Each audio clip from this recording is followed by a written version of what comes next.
Hello. Welcome everyone to our webinar today. Thank you so much for taking the time out of your day to join us. Maybe before we get started, if we could just get some introductions in the chat box, that would be great. So, name, job title, why are you here?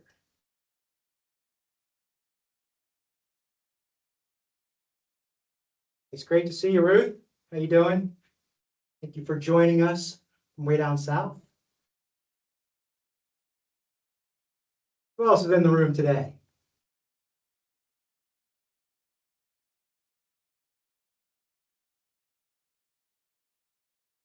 Cool. Nice to see you, Jill. Right, let's keep the introductions coming. Today is going to be a really fantastic webinar. First off, I just want to thank you guys for taking the time and joining us today. I know you're very busy people. You've got a lot on, and kind of really the goal of today with all of our webinars is to really provide as much value as we possibly can in 1 hour. And really for today's webinar, the focus is on around a challenge that many of us deal with on a pretty regular basis, right? It's how do we get more researchers to engage in the programs that we're putting on.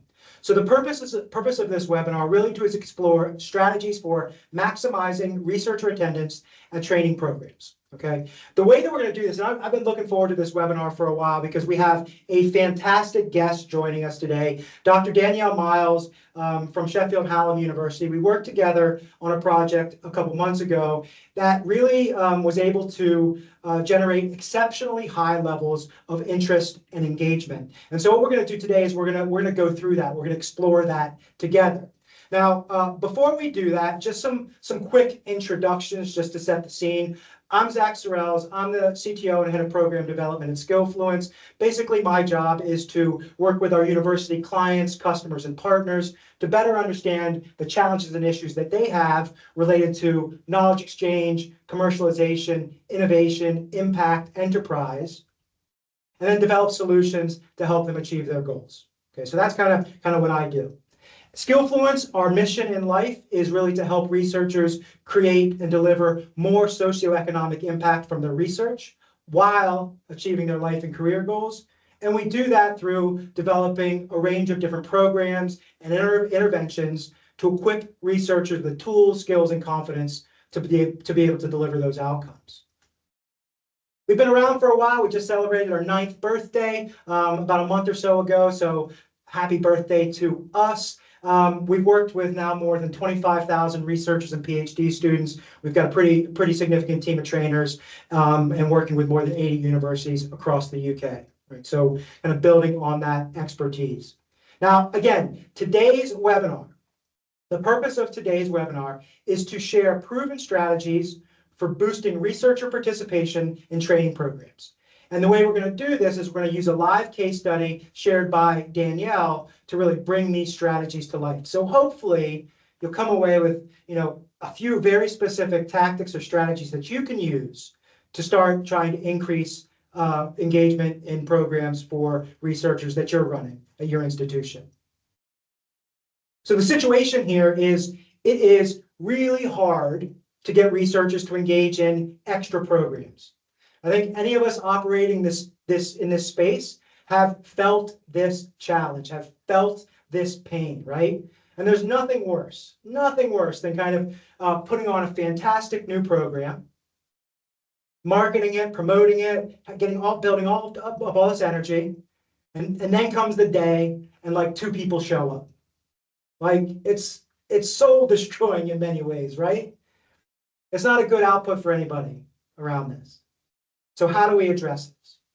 So the question then becomes, the question and what we're trying to figure out is how do we design, promote, and deliver programs that have high levels of engagement from university researchers? This is the question. And if we could figure this out, we would be in a much better place, we believe. So this is what we're going to work on. Now, the structure for this webinar, and if you've been to some of our previous webinars, today's going to be a little bit different. It's going to be very conversational, right? So Danielle and I are just going to be talking, and we're just going to be exploring this. Now, I will give you a heads up. As you might notice, I enjoy to talk.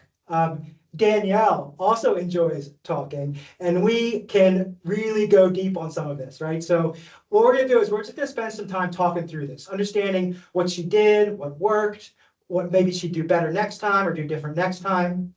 And we're going to explore this together. Now, at the end of this, what we're going to do is we're going to take some time to field some questions from the audience. So what I'd like you to do, kind of while we're kind of talking through this and exploring this, if any questions come to mind, throw them in the chat box. Put them there so we can see them, okay? And then what we'll do is we'll make sure to take a good 10, 15 minutes at the end to answer some of those questions, okay?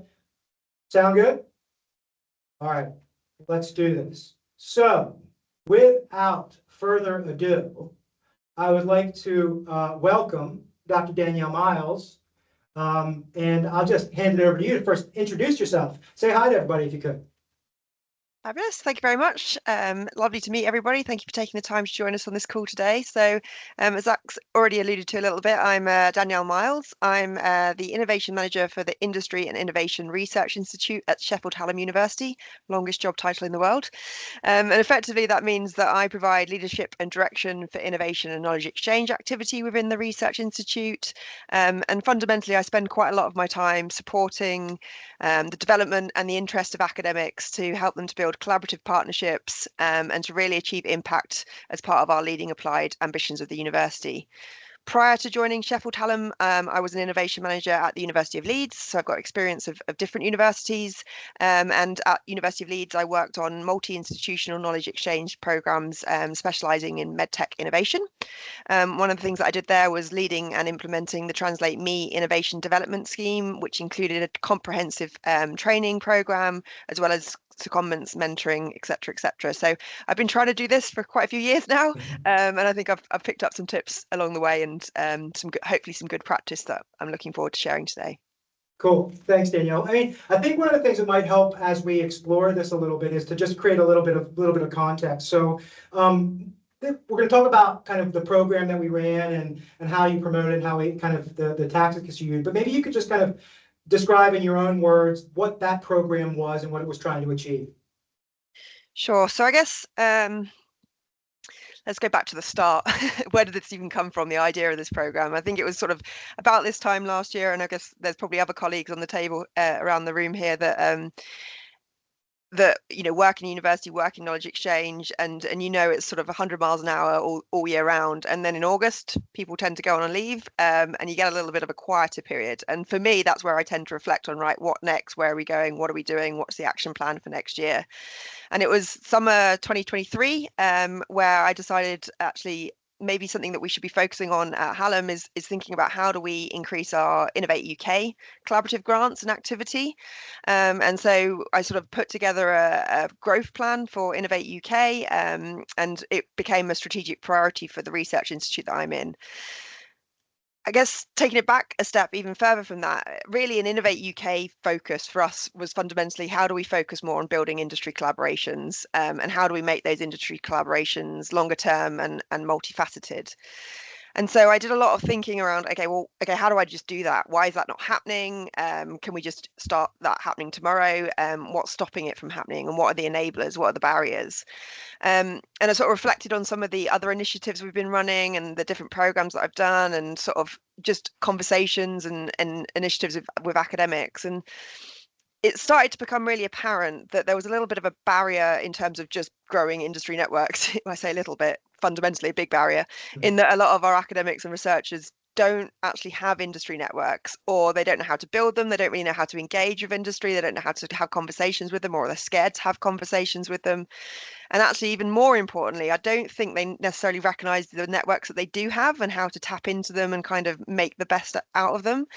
So that for me was like, okay, there's something here that we need to look at. That's the first step. We need to build these relationships. We need to build these networks.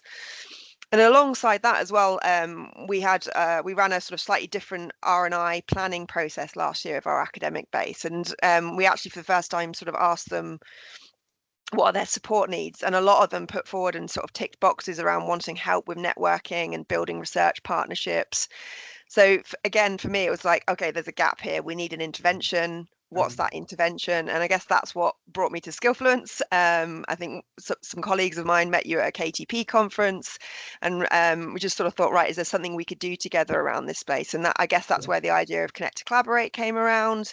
And it was really, for me, it was about how do we create a structured process? How do we pilot something at Hallam that's going to help the participants that take part in it to really understand, develop, and grow their industry networks? Cool, perfect. Thanks for that. And I think that I would suspect that a lot of people in the room can kind of empathize with that, right? And kind of are dealing with similar challenges and issues. I mean, from our perspective, talking to universities around the country, your challenges weren't unique, right? It wasn't a unique, we've heard this, from lots of different places. So let's kind of get into, today's not about the program as such, right? That's not the point of this. It's really about the engagement and how we got people involved in it. I wonder if you could just kind of give us some high level, the numbers that you were able to achieve in terms of the level of engagement to say, what actually was the result of this? Sure. So, well, I guess it's probably important just to say that for us, the program was sort of two parts. So there was a taster up front and a full program. And the taster really was an opportunity to sort of reach the masses, and then the full program was a bit more of a targeted program. So the taster program, we got a really high level of interest. I was really shocked, to be honest, at the level of interest that we got for that. We got 127 people registering, and I think we had over 80, close to 90 people that actually attended on the day. So the dropout rate wasn't too bad either. So for me, that showed that actually we're really putting something on that resonated with the needs and the interests of our academic base. And in terms of the full program, we advertised 15 places on that. I think we got 29 applications, and we got a sort of similar number of people sort of registering an interest, saying the dates didn't quite work for them, but they'd be interested in attending future iterations of it. So again, I felt a really strong interest on the full program as well as the taster. And how was this relative to other things that you've done? So was this better or similar, or Yeah. in terms of I mean it felt pretty unprecedented, particularly with the taster. I mean, I've tried sort of lots of different formats of things, and I guess if I'm honest, we've not necessarily taken the same approach at Hallam as the Connect to Collaborate program in the past, but we have held KTP days. We've invited people in from the KTN, externals to come and talk to them about things. Sorry, too many acronyms. Knowledge Transfer Partnerships and Knowledge Transfer Network, for those that might not be aware. And we've put on, I guess, more kind of generic training awareness building around what's knowledge exchange, what's IP and commercialization, how do you write a grant, and mixed success on that. I mean, I'm always quite disappointed. You tend to get people registering and, like you said earlier, just don't turn up on the day, and that's particularly embarrassing if you've got externals coming. But actually, it's, as you said, it's soul destroying. You put your heart and soul into something, and then people don't engage with it. So yeah, I think this has been pretty unprecedented. I mean, this is kind of the reason why this webinar has come to be, because actually, like going through this, we're like, something's happening here, right? Why are we having such high levels of engagement? And we started to really unpack this, and it was like, there's some things here that we thought would be valuable for others, right? Because like I'd never seen that level before either. And so it was like, what is the formula that what we've got here, and how can we build upon this and replicate this in other places, in other things that we do? So yeah, I mean, I shared in that. I was like, wow, there's something's happening here. So I wonder, to kind of starting to explore how you kind of promoted it, and really starting to kind of identify some strategies and tips, etc., around this. Kind of starting on a high level, why do you think this program and this approach was effective at generating such high levels of interest? I mean, I guess this probably sounds a bit sort of cringy, but actually I genuinely believe that the engagement starts with the design. I think you need to be confident that you've designed a good program, and it does need to be designed well. I mean, I think you need to think about why you're running the program. Is it a true need from the academic base, or is it just something that you feel like you should be doing? I guess ours was aligned to that strategic plan that I developed around Innovate UK. We had clear objectives about what it was for. It came from identified needs from the academic base. People were saying they needed this. People were saying they wanted this. So I guess one of the approaches that I took was the kind of, you said we're doing, and that kind of really hit home with people because they could see actually this was something I've been asking for, so I should engage with it. Other things, I guess something really quite simple is I think it's really important to think about what you call the program. And I guess I've not really thought about that before, but I really love the title, Connect to Collaborate. It does what it says on the tin. It's really clear to our academics and researchers what they were going to get from this program. I think in the past, we've probably fallen into the trap of saying, knowledge exchange day, or like I said, IP and commercialization awareness. And it kind of, I guess, turns people off. It sounds a bit dry. They don't really understand what it means, why they should care, why it matters to them. Using knowledge exchange, it's a phrase, it's a language that's being used more around universities, but talking to academics, I'm not entirely sure they always know what that actually means and how it relates to them, and that actually is something that they do and it's something that's important, but actually it's a vocabulary that's not necessarily as obvious. Whereas if you're saying, look, we're going to help you connect, collaborate, it's kind of, it makes it a bit more obvious for them. Yeah, I think it's a really important piece there is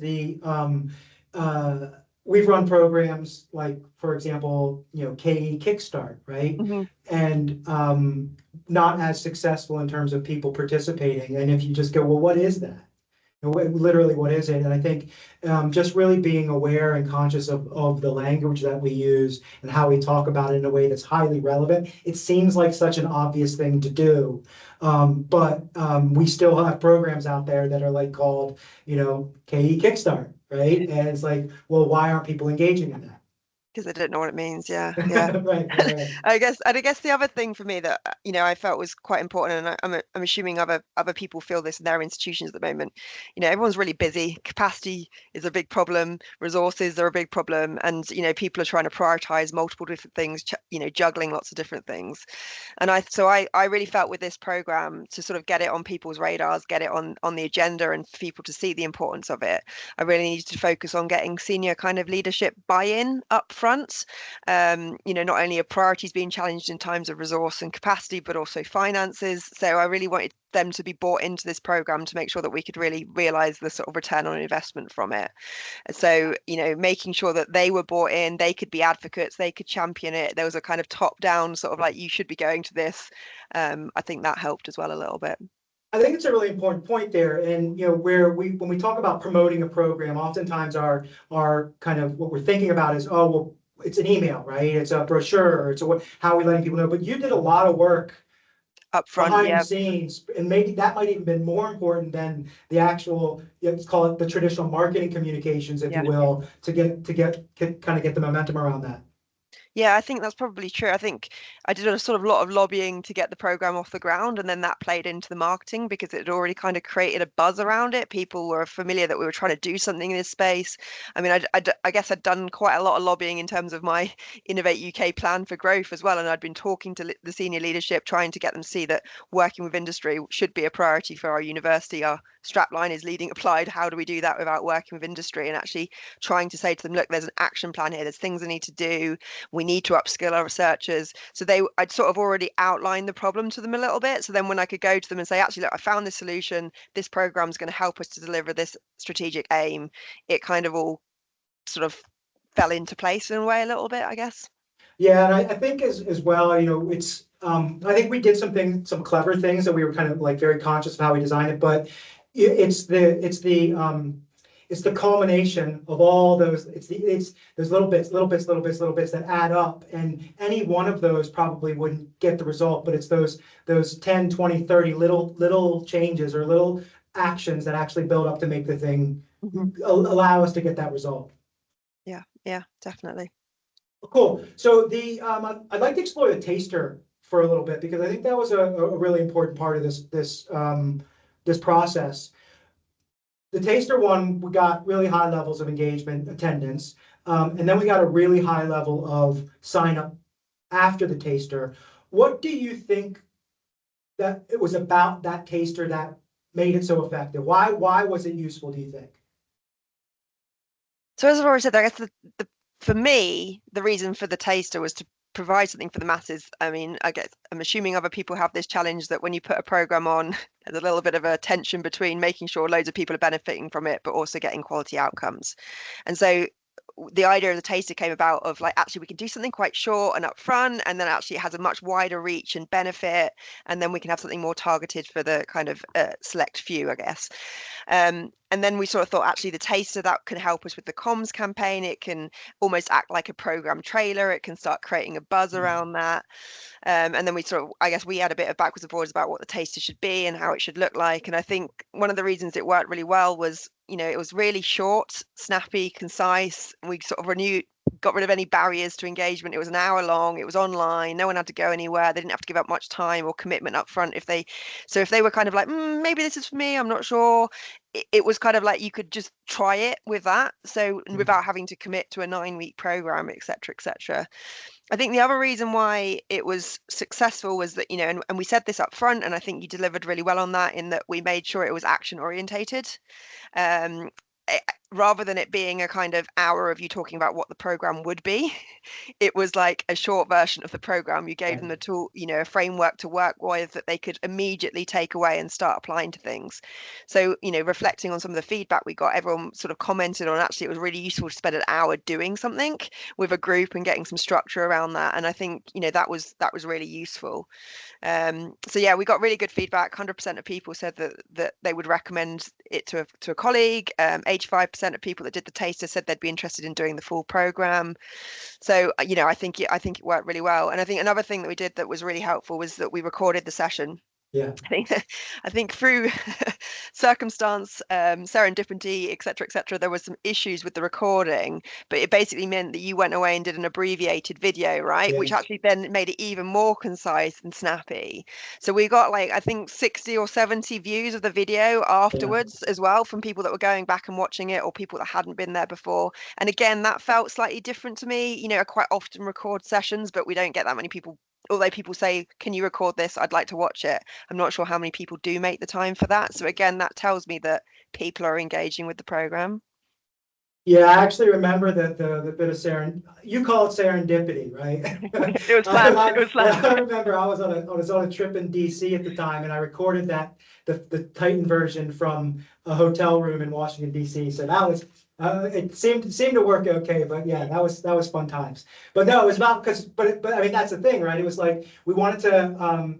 The point of that taster is you got to make it easy to engage with. You want to get lots of people to see that and experience that. And I think the other thing is we think about this, and we internally have been talking about the how we think about tasters as well, more broadly for other programs. It's like the best stuff. You're not holding anything back. You want to give people the best, because then they go, if this is what 1 hour is like, imagine what the rest of this is going to be like. So it's not like, no, hold back. No, it's like, give them the best, give the most valuable thing for an hour, and they're going to go, if everything else is like this, I'm in for this. Yeah, I think there were a couple of other things as well for me with the taster that was useful. I think quite often, I mean, I've been involved in organizing lots of training programs, but I'm also, you know, sign up myself to lots of training programs. And I think fundamentally it's true that a training program is only as good as the trainers and the content, more so than the content actually in some cases. So having a trailer where they could, or a taster where they could meet who's going to be training and get kind of feel more confident that the trainers know what they're talking about and they like their style, et cetera, that also helps to introduce it and builds that up. And I think the other thing for me with the taster that was useful was having that kind of 2-part program thing meant that it kind of fed into the comms plan a little bit, in terms of I wanted to do regular communications around this, send out emails, keep talking about it, but that can feel a bit spammy if you're just sending the same thing out all the time. But by breaking it up and having the taster and the full program, I had different reasons to email. Right, so the right. first was kind That's of cool. like, this is coming, there's a taster. Then it was like, oh, the taster's next week. And then it was like, here's a recap, here's the video. And then it was like, don't worry if you missed it, here's the full program. So there was like a slightly different tweak on each of the messages that went out. So that was nice. also quite useful. That's cool. That's cool. I hadn't really thought about that, but it does. It just creates multiple touch points, right? Where he gives another reason, right? Drip, drip, drip, drip, drip. Not just sign up for program, sign up for program, sign up for program. And that's not a great way to engage folks. It's like, I got it. That's pretty cool. So you mentioned that there's an application process. coming out of the taster. And I wonder if you could just talk to us about that and the role that you think that played in the recruitment and kind of engagement process. Yeah, so as I guess I've already said about a little bit about the kind of tension between making sure there's loads of people benefiting from something and quality outcomes. And for me, particularly with this pilot, I wanted to make sure we had good participation and good kind of attendees on it that were going to have the outcomes that we were looking for, that were going to take action. And I think we talked a bit about what's the number that this program could handle, what's the optimum number, and I think we sort of bounced a few ideas back off each other, and really it was important to enable that we had a balance between sort of peer-to-peer working, and also making sure that so there was enough there for that to happen, but also making sure it wasn't too big that we couldn't then tailor the program in a way that was suitable to their sort of individual needs and interests and kind of what they were working on. So I think we sort of settled on a number of about sort of 15 to 20 for the full program. And then when we saw the the interest in the taster, I was like, oh, how many people are going to want to come on the full program? But I think having the application process was really useful for different reasons. I think it meant that we could try and select and shortlist the best participants to go on the pilot program so that we could achieve the outcomes we were looking for. I mean, you could look at it different ways, and I think we had a few conversations about this in terms of like, what is the best participant to go on the program? Do I want the people that kind of are starting from like way back here and we're trying to take them here, or do I want people that are close that are going to have the outcomes, or do we want a balance? Do we want experience with less experienced people? So there was a lot of conversations about how you choose the right people, and there's probably another webinar to be had on that. But I guess the other points that it was useful to have an application process. For me, it made it easier to highlight the investment the university was making. It was something for them to win. It was something they were going to be awarded if they were successful in their application. And therefore, it kind of set the scene that actually you need to take this seriously. We're expecting you to turn up to this. Right. And in terms of expectations as well, I guess having the application process, it meant that we could outline the dates, the commitment expectations up front. And actually, we asked them to get their line manager's approval to participate in this course, this program. So that kind of made sure that they were going to have the time to participate, but also it kind of created a level of accountability Yeah. that, you know, they needed to engage, they need to participate fully. And I think, you know, ultimately the fact that there was some selectivity, it creates a bit of a buzz, it creates a fear of missing out. I think there's a reason why, you know, people want to feel special, I guess. So having an application process sort of drives people to that. And I think it makes it harder for them to then drop out. Yeah, I think that we're doing a lot of work now thinking about how to use the application. So think about it as like, you run a program and you have 20 people attend the program, right? 18 people love it. 2 people don't like it. So what's the problem? Is the problem the program or the people who are on the program? Not me, it's the people are the problem, but it's not the right fit. Yeah. Right. Yeah. And so, Yeah. so a lot of this, I think, is about getting the right people on the right program and using that kind of application process as a way to say, these are the criteria that will allow you to say, well, this is the right program for you. And I think even when we ran it, we felt that, right? We felt that for some people, it was spot on, right? But for other people, it wasn't quite right. And were we to do it, I mean, there's a reason why we kept it that way. We kind of wanted to get data around that. But, were we to do it again, there might be an argument to say, no, this program is designed specifically for this profile of person. And if they don't meet that criteria, they need to go to a different program. Yeah. Yeah, yeah, exactly. And I think, I mean, as well, I think it's thinking about there's probably a whole load of like psychology and behaviors and personality typing that you could do as well that comes into this, as well as experience. But, another thing for me that played out in this program that, I was thinking about, in terms of engagement and interest in it. I originally envisioned this program being delivered to academics in my particular research institute, which is primarily kind of engineering, sciences, computing, kind of STEM academics, I guess.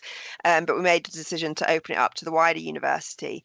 And I think there might have been, but we only mainly got applicants to the full program from academics from my area. So I think I need to think a little bit more about how it gets if we're going to run this again to a broader academic base. Do we need to pitch it differently to academics that are in arts, social sciences? Is there a different messaging around this? Do they, how do we pitch the need to work with industry with them? So that's something that we need to reflect on a little bit. Or actually, as you said, are they not the right participants for this program? Is there a different program for them? So I think that's something to reflect on a little bit more. Yeah, cool. And kind of this seemed to work really well, but we had a debrief afterwards, and we've been talking about it a lot more since, really starting to think about what we would do differently next time, to even make it better. I wonder if you kind of could share some of your thinking around if when we do this again, not forced or anything, right? But if we were to do this again, what would you change? Or for any other programs, right? When you think about how you apply this to other programs, right? Because the point here is that the principles here, yes, they worked for this program, but they should work when doing other programs, right? So what would you do differently, if anything? I mean, I'm wondering if is it helpful for me to talk a little bit about how I promoted it to researchers as well, like what I did up front. Yeah, So I definitely. Go for talked that. about the Yeah. strategic bit, and then maybe we can think Yeah. about how I'd do it differently. So Yeah.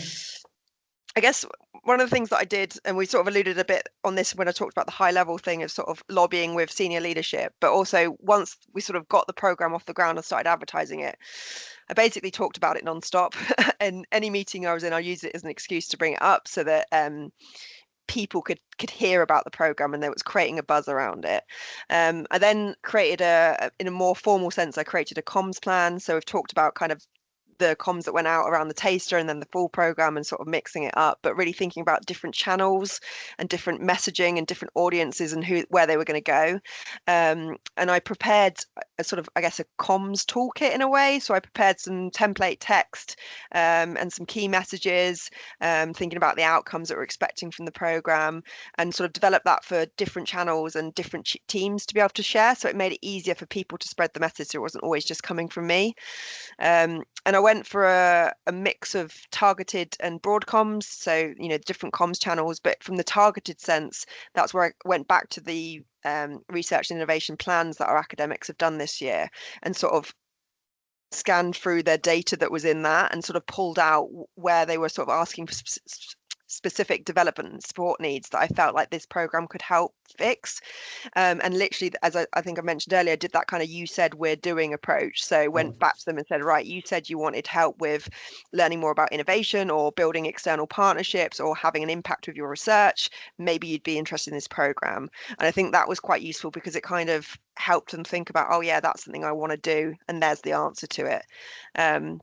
And I think, one of the other things that and actually, yeah, that was the thing I was going to say. Actually, what was interesting with this program for us as well, which I think was quite unique, is that we got a really high level of kind of mid-career researchers engaging with it. So quite often with training programs, we'll get the early career researchers coming along, mid-career researchers of, they're getting on with their career, they're mid-career, and they're busy people. They've often got lots of different things they're balancing. So getting them to think, actually, I want to spend some time doing something can be quite challenging. So I think there's something interesting there that this program obviously resonated with them. Other things in terms of the comms perspective that we did. So there was, the R&I plans, the targeted and broad comms. I guess one of the things that I quite like to do, and I actually learned this when I was working at University of Leeds on the Translate Me program, I quite often, I don't know, I've seemed to get good buy-in on the program, so I'm assuming it works. But I quite often start emails with questions. Do you want to, are you interested in, do you want to bring some R&I income into the university? Do you want to have an impact with your research? Kind of questions that in theory, none of our academics should say no to. It should be really easy for them to say yes to. So that then you say, okay, if you're saying yes to this, this is a program for you. And I think by doing that, it kind of makes them think, oh, actually, this is something that's of interest to me. It piques their interest. It makes them want to be engaged with it. And I think that's quite interesting as well. So in terms of your question, what would I do differently compared to what I did the first time round? I guess one of the things that we can do differently next time is that because we've run it once, hopefully we'll have some case studies and some success stories that we can use to promote the program. I think word of mouth is one of the greatest things. So the more times you run this, hopefully it will, the interest will increase. I'll put a pin in that for a second. That's really, really important. That's not insignificant, right? I think one of the things that we can kind of get in this trap of saying, we got to do a different program, a different program, a different program. But actually, if you get reps on this, where you do the same program multiple times, you build up a track record for it, you build up credibility, you get word of mouth, you get testimonials. So you're not having to start from zero every single time. And so you don't have to focus so much on the product, the program. You can really optimize the promotion of it. I think so often we're tempted to say we need to do something different, when actually it might just be the same program, just keep refining it. Yeah, definitely. Yeah. Sorry, go ahead, sorry. Yeah, that's right. Just trying to think about where to come in from that. So I think, I mean, we've talked a little bit about next time, I might think about how I promote it to our non-STEM academics, and I think I need to do a little bit more reflection around that and how we reach them. I think one of the things Why that do you kind of think that? So why do you think the non-STEM academics weren't as engaged as much?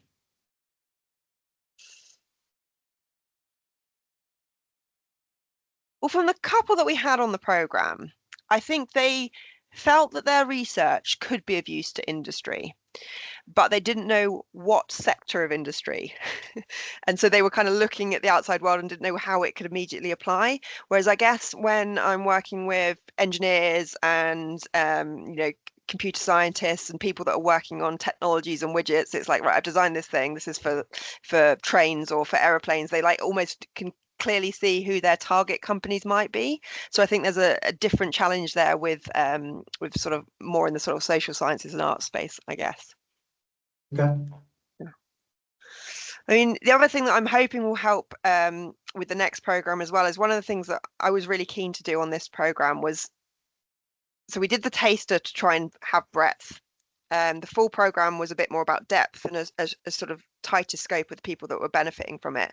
But we said to them up front, and we kept reiterating it throughout, think about how your learnings on this program can be shared more broadly. And I've actually seen that starting to play out. I've sort of overheard conversations and I've heard people saying, oh, actually, we learned this on Connect to Collaborate, or we did this on Connect to Collaborate, or have you thought about doing this? So again, that's sort of already sort of preceding the comms for the next program, because the previous participants are being advocates on it. So it kind of is like the case studies, success stories point, but it's not quite as in your face, I guess. It's kind of more in the background and kind of they're doing it themselves, which is really, really interesting. Yeah, and I think one of the things as well that we're exploring now as we think about version 0.2 of this is in on reflection, and actually for another program where they're running Connect to Collaborate with another university and implementing some of this, is how to best work in partnership with professional services who are involved in this, right? And now that they've participated, they're going to actually be able to help promote it. Yeah. Right. So they know how to do it. So what we've done with another university is actually get them on board before we even start the program. So now you've got multiple people who are out promoting around this as well. And I think, and even in kind of how we think about how we run the program in partnership with professional services, so that we're working together. So you start to kind of build a team around talking about this. I think there's some kind of really interesting, I think potentially really interesting approaches for more of a partnership type model around that. Yeah. And I think one of the things that I've been trying to do at Hallam since our first program ran kind of touches on what you were saying before. Like, you run a program and you think, right, what next? And you try and do something else and you keep changing it. And actually, sometimes you've just got to do some iterations of it and let it run and build up that critical mass of people that have been through that before you look at the next stage. So I think that's really important. But I'm also really keen to sort of focus a little bit more on the kind of cohort effect. I don't know if effect's the right word there, but thinking about the people that have gone through the program, the support shouldn't just drop off a cliff at that point. They've put their hands up. They said, I'm interested in doing this. We've supported them so far. How do we keep them together? How do we keep checking in with them? And so I'm sort of exploring, how do we set up a kind of post-program alumni network or a community of practice and bring some other people in and actually start people, by going on the program, feel like they're part of something and feel Right. like it's more than just that initial 9 weeks. It's a whole load of stuff that's going to go forwards for them. And I think building that momentum around that, I think, is really important. And again, that will then hopefully feed back into next iterations, and actually that they can then help co-support it and co-deliver it, and we can have more kind of case studies on the program. So each thing should get better and better as we optimize it further and further. Yeah, and what you're doing with that is we're really starting to think about how do you get maximum return on investment from that activity, right? It Yeah. becomes like this, it's not just a thing and then it's done, but it's part of a much more integrated approach, if you will, to drive that output. Because at the end of the day, the output is that more conversations with more connections in order to build collaborations. This is just one piece of that. This is one tool, if you will, to help kind of be part of that, deliver that objective. Yeah, and I think that comes back full circle to that kind of design piece at the front, and getting it right is how you get the engagement right. And that's on kind of two sides as well, in terms of the academic side, but also the professional services side. So you should be designing a program, you should be doing an intervention that helps solve a problem that you have. That's for professional services. For us, I wanted more academics to work with industry to get Innovate UK projects off the ground. I couldn't do all that business development on my own. I couldn't make all those connections on my own. I couldn't manage all those projects on my own. So I needed to think, how do I upskill the academics to do that? And the academics don't know how to do that. So it's kind of like, how do we design a program that does that? And actually, I think that's where the kind of not thinking of it as another thing to do. It's not like, oh, it's a KE program, it's something else I've got to think about. It's kind of disconnected to my day job. It's disconnected to this. Actually, it's actually saying, no, this is what your expectations are. You've been told you need to do this. This is your job. And actually what we're doing is we're putting something on that can help you make your life easier. And I think that's quite an important point as well. I think it's a great mindset. It's like, if this is not, it shouldn't be extra, it should be helpful. Yeah, yeah. Right? Yeah. Oh, we're putting a thing on just to put a thing on. Let's not put it's better to put nothing on unless it's helpful, right? So let's be more helpful. Okay, cool. Let's kind of get towards the end of this, and we're going to start to open it up for questions, right? But I would like to just kind of, if you could summarize, if you would, kind of top 5, 7, however many you would like, tips, strategies, insights that you go, if you were to do it again, if someone else was in your position trying to do this, what advice would you give to them, or key strategies or tips that you think would be most useful for them? Okay. One, make sure you're putting on a program that your participants actually want and need, and that actually aligns to some sort of strategic objective. There's outcomes you're looking for from this, and thinking about kind of how that program will make their life easier and your life easier. So that's probably 5 in 1 there, but I'm going to leave that as 1. 2, ensure that you get senior level buy-in and advocacy, and they can champion the program for you. 3, think about your comms plan up front. Think about different channels you can use, whether you're going to be targeted or kind of broad comms. 4, maybe the first most important one, make sure you've got a good title. And I guess 5, maybe one point we've not touched upon too much, but is making sure that it's really clear what the outcomes are going to be from attending. I think we really emphasized that it was going to be action orientated. It wasn't going to be hypothetical. You weren't just going to be sitting there and listening to slides. You were actually going to be spending this time doing the things you want to be doing, and with a little bit of support. So making that really clear up front is, I think, really important, and helping them to recognize that this meets some of their needs and it helps them sort of deliver on some of their own personal objectives or kind of research themes. Cool. I'm gonna add one more in, which is you gotta do the work too, right? I mean, you did a lot of work. You worked hard at it, and I think that's the thing. You worked hard at promoting it. You worked hard on getting people to come. You were committed to it. I mean, I think that's one should not lose sight of the amount of work and effort that you put in to make that happen. So I think that we appreciated that as a supplier. You were an absolute delight to work with, because there was this shared kind of, we're genuinely both given 110% to make this as successful as we possibly could. And I think, as I said, that was a big part of the equation to making it work from my perspective. So appreciate you for that. Oh, thank you. Well, I think I put a LinkedIn post after the first workshop where I felt slightly awkwardly and probably quite sad that I felt quite emotional that seeing my vision and something that I'd been sort of dreaming of play out in reality. So yeah. Cool.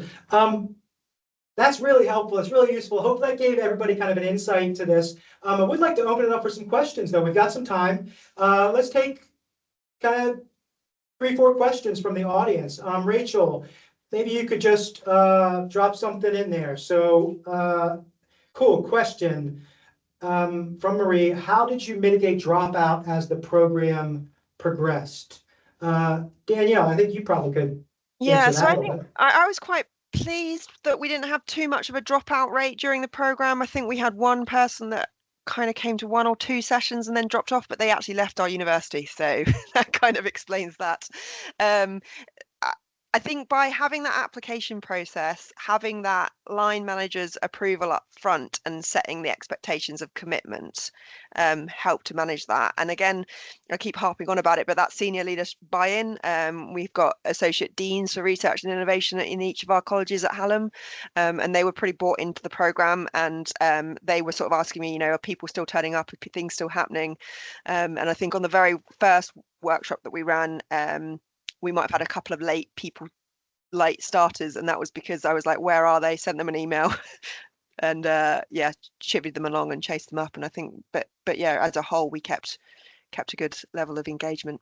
Yeah, I think to add on, we built some things in as well, which were around, just ongoing comms through the whole program, right? So it was like after a session, there was a follow-up, message. Before the next session, there was another message. And so it was this kind of continuously it wasn't, just hoping that people would come back in addition to you prodding, but there was just program communications linked to what they were working on as Yeah, and I well, which think that cohort effect and kind of, between each session we sort of came up with an action plan of what they were going to do between that session and the next. So there was a kind of accountability that you were going to be asked in the next session, how did you get on with that action plan? And that right. peer-to-peer working worked really well as well, in terms of they worked in breakout groups and sort of said, oh, how are things going? And I think that helped setting the scene that actually this isn't an individual task. If you don't turn up, you're letting other people down. That also helped a little bit. And we Yeah. also, I guess, in terms of that between sessions communication, one thing that I did that I'm definitely going to do again is I created an MS Teams channel chat thing for the cohort. So there was an opportunity for them to be able to ask me questions between sessions, or me to be able to share resources that you'd sent through as well. So again, it kind of made it feel like there was a group working going on. Yeah, and we're gonna borrow that idea. So, because it's just building more of that cohort and continuous learning. It doesn't have to be a workshop, right? We're thinking about this differently as like it's a longer term thing. It's not just one and done. It's a process around this. Okay, cool. There is another question from the audience. Were there any great session, thank you. When designing the application process, were there any particular hook questions that really drove engagement and commitment, do you think? That were kind of really useful in pulling people in? I think, well, for me, it was, did you say you wanted this on your R&I plan? If so, yes. I think some of the questions in terms of, do you want to build contacts, skills, and confidence in engaging with industry? Do you want to build and leverage your external networks to have an impact? That always plays out really well. Sort of the impact of the research. It's not necessarily about the commercialization of the research. It's having an impact in the real world. That sort of tends to resonate well with academics in my area. Yeah, I think they were probably the main kind of questions that hooked people in. I think that actually is one that kind of keeps coming up as well in some of the research that we're doing and learning from other people, is that, do you want to commercialize your research? Actually isn't all that compelling for a lot of people, because commercialized carries certain connotations with it, meaning it's startup, da da da da. But almost to a fault, almost everybody wants to deliver impact. They want to get things out into the world to be used and useful. And so I think really thinking about aligning that with what they want to do, commercialization, et cetera, may not really fit the bill, but impact may strike a chord a bit better. Yeah, and I think as well as, I mean, I'm sure this will kind of resonate with others on the call as well. I think it's pretty common knowledge that there are financial challenges within the HGI sector at the moment. And I'm sure that a lot of other academics feel this as well, that there's an increasing pressure to sort of grow their R&I income and look at, the financial sustainability of their research. And so one of the kind of conversation pieces I was having with people was actually, industry could be a route for you to do that. They can be a direct route to having that impact, but also to help you get or access different types of R&I funding for your research. So maybe that's something you want to look at, how you work with industry. Oh, by the way, if you've not worked with industry before, there's this program happening. So again, it's about thinking about what is motivating our academics at the moment, what are their drivers, and how do you position that program in their way, I guess. Yeah. I mean, for folks who haven't been on our previous webinars, it's that triangle, right? It's the aligning motivation, capacity, skills, and we have to tap into whatever their intrinsic motivation is, and then that will increase the likelihood of them wanting to engage with that. Another really good question, just a really practical question. Thanks, David. Is this: how long should a promotional campaign run? For example, we have a 2-day event for postdocs in early May 2025. And I'm conscious of trying to keep promotion pre-event webinars close to that date to create a buzz, but not dragging out. So any kind of, maybe share how we kind of approach the. Should have had my timeline. I know. Right?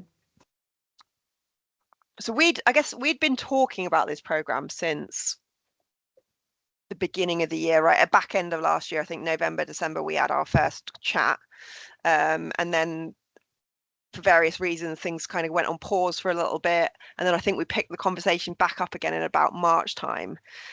So sort of the kind of ramp up to the program was pretty quickly. I think Rachel's put on there when the first session was. I did have all these dates burned into my mind, but I've forgotten whether so the program started on the 23rd of May and the taster was on the 1st of May. So I think we started pushing the comms for it just after Easter, so kind of, which I think was probably beginning of April time, so about a month run up to it, to the taster anyway, and then we gave a month between the taster and the start of the program, so there was time to sort of get the applications in, make decisions, and get it in people's diaries. I think there's always a balancing act between making sure it's blocked out in people's diaries, starting to drip feed that kind of comms in around it, creating that interest, and then sort of delivering that kind of here's a solution.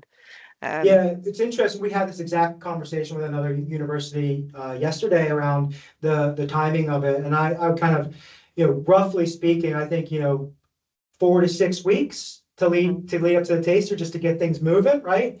Then 3 to 4 weeks from taster to the actual program starting, which allows you to then kind of keep that momentum. Because we ran it with you with that kind of model, and it worked really well. And we've run it with other in another scenario where there was a much longer lag between the taster and the actual session, and there was more drop off.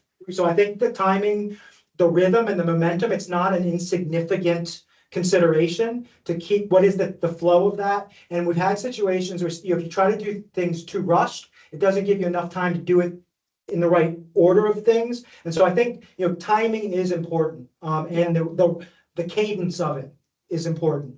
So I've pulled up my timeline now. Everything I do is in an Excel spreadsheet.